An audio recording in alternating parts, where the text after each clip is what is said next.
Hello বন্ধুরা, আমার আরও একটি মিনি ব্লগে তোমাদের স্বাগত। আজ হচ্ছে গণেশ চতুর্থী, আর আমাদের ফ্ল্যাটের নিচেই গণেশ চতুর্থী পুজো হয়।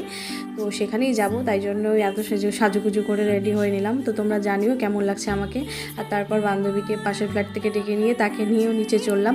তো প্রথমেই ছোটো বাচ্চাদের গনু বাবাকে প্রণাম করে নিলাম, মানে ফ্ল্যাটের বাচ্চাদের এটা পুজো হচ্ছে। আর এখানে বড় গণেশজির পুজো হবে। তো সবাই গণেশজির অপেক্ষায় আছে, এই যে চলে আসছে।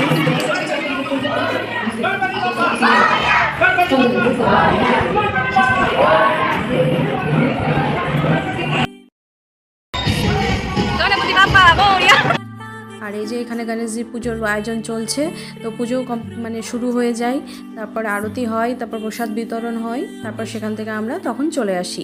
আর তারপরে আবার সন্ধেবেলায় গণেশজির আরতি হয়, তো আমরা যাই সেখানে। তো দেখো এই যে কি সুন্দর লাগছে না গণেশজিকে দেখতে। তারপর সন্ধ্যের আরতি দেখে প্রসাদ খেয়ে আমরা উপরে